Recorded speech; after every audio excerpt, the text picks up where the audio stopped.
I'd like to welcome in our political panel today, Democratic strategist Laura Fink and Republican strategist Matt Klink. It is just a coincidence that your last names rhyme today. Matt, Matt, I'd like to start with you. The former president is working to get women voters. He's traveling to Battleground, Georgia. He will be taping a town hall with Fox News' Harris Faulkner on women's issues. But Kamala Harris is leading among women of all races. Should the former president have been trying to court women from the beginning? Talk about that strategy.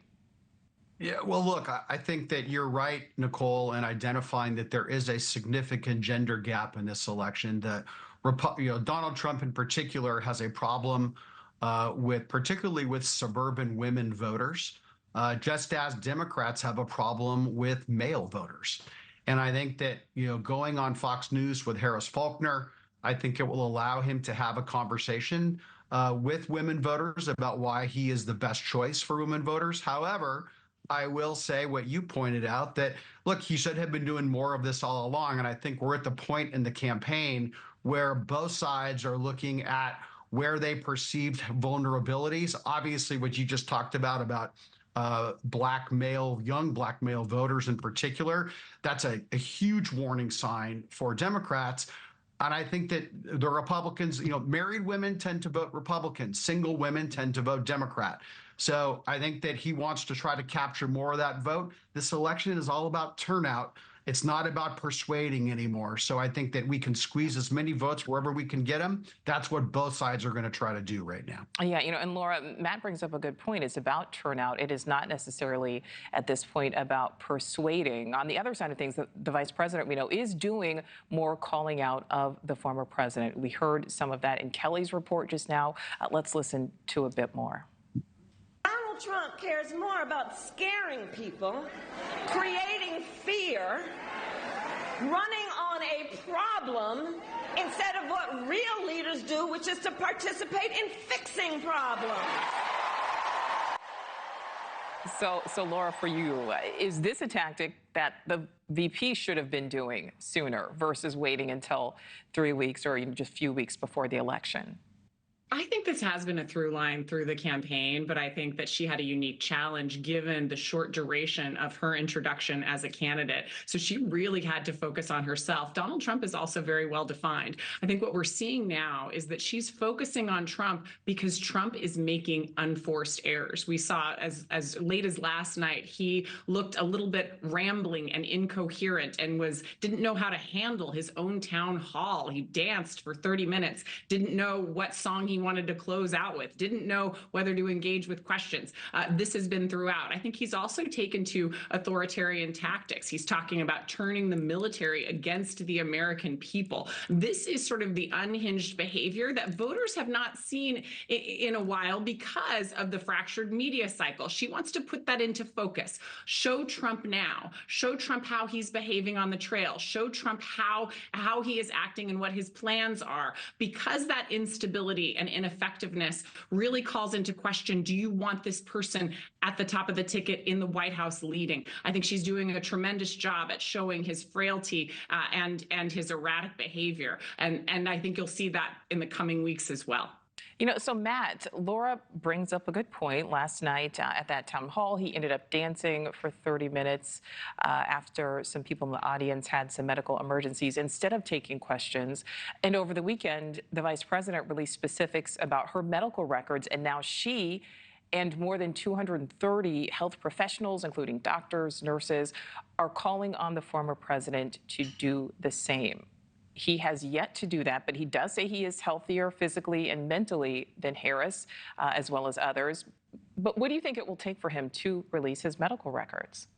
Well, let me address your first point first. I said, one, there is a reason why Donald Trump should never dance on screen. And I think that Fink and Klink can both agree that that was not a productive use of time. Someone on his staff should have just told him what to do. There were 2 medical emergencies, apparently, and I think he was trying to delay until both were responsibly taken care of.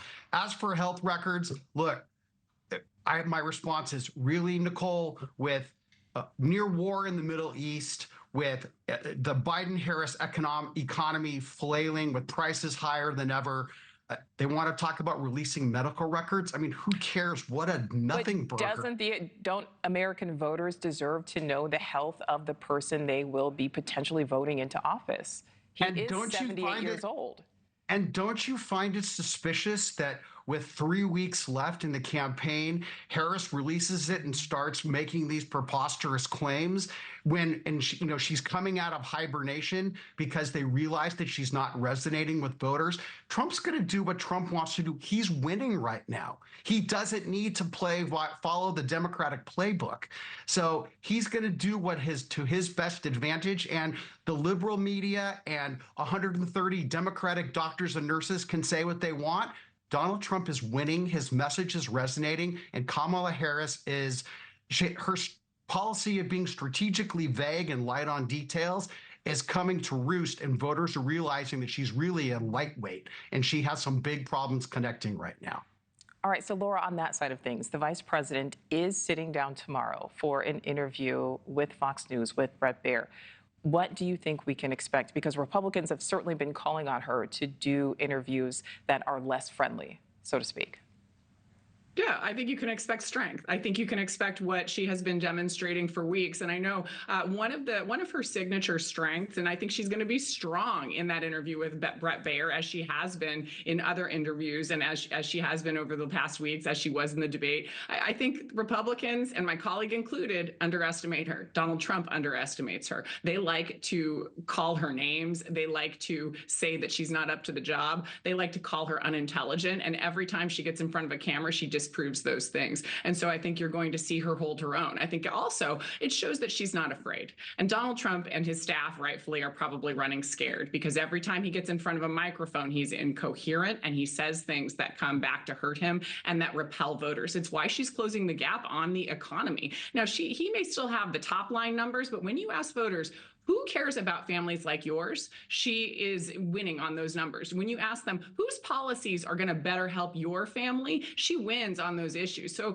I think, hubris and thinking you're in the winning position is a really risky strategy, which is why it's smart that Kamala Harris is running like an underdog and not afraid to do things that are a little more risky. And we don't see Trump doing that. We see him going, kind of back to the mattresses, ensconcing himself with people who love him and approve of him. Dangerous strategy when polling within the margin of error.